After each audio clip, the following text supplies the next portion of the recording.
Hello friends, first you need to tuck them inside it on a crisscross form and start making the braid into this alternate position. After making a braid like this, you have to make a final braid at the end. After making so, you can simply make a bun.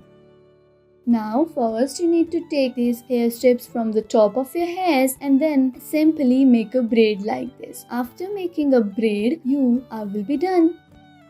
Now rotate or divide your hairs into this manner and then simply tuck them like this. After that, you can apply rubber band to them and your hairstyle will be made very easily.